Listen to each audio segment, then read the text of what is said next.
being that's coming up quickly.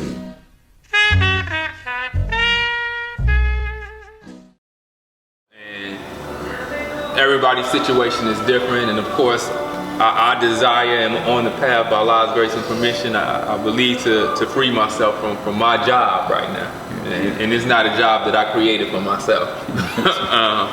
But you know, a lot of people talk about stealing away. So can you kind of talk about what that looks like, or just kind of explain what that is and what it can look like, or just kind of what your thoughts are on that?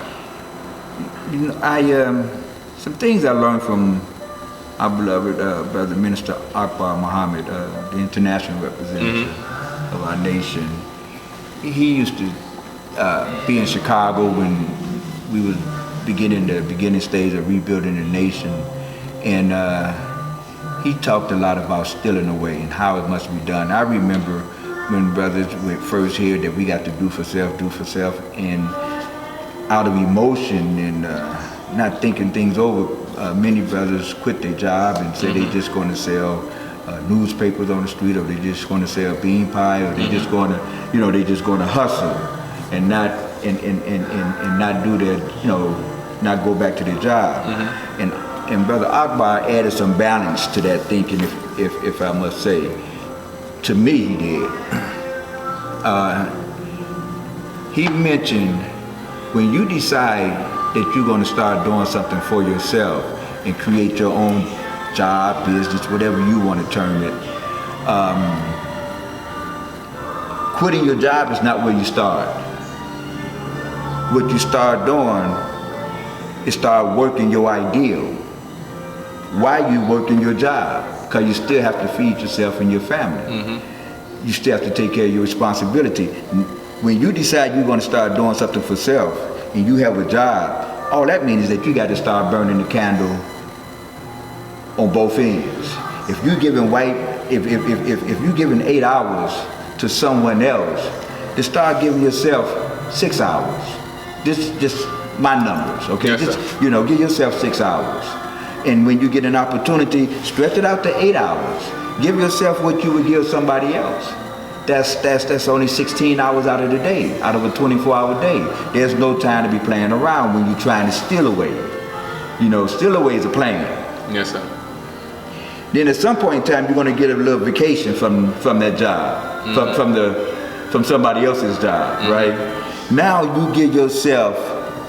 That's not a time to take a vacation. That's the time to work your plan, work your idea, work your business, and see what it yields you.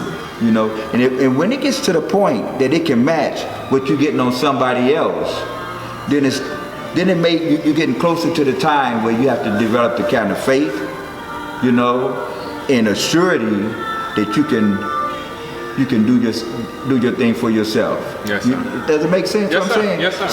So still in a way it got to be planned. You know, you was a thief and you going to steal something, you don't go in there without a plan.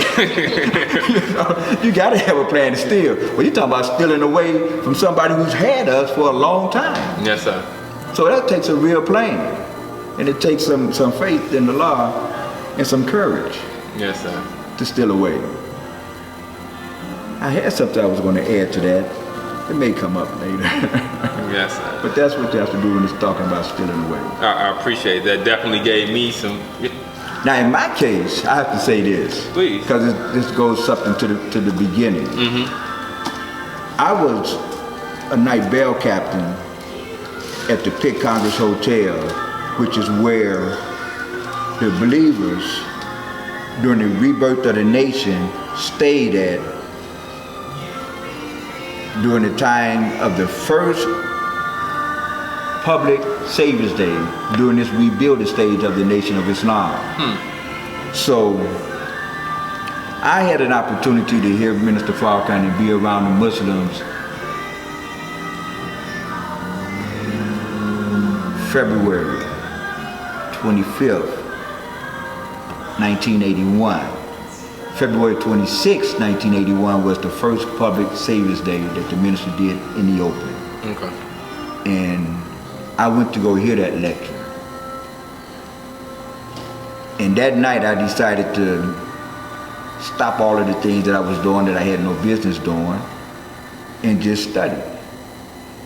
and eventually, when I wasn't the same fool that I was when I started working at the hotel, they fired me in July of '81. And I was out of town in New Orleans at the time when they fired me. And my then wife called me and told me that the hotel said I was terminated. And I remember before I hung up the phone saying, well, that would be the last time somebody gets a chance to do that to me. So sometimes your back is against the wall, or you get mishandled, and they really do you a favor. Yes, sir.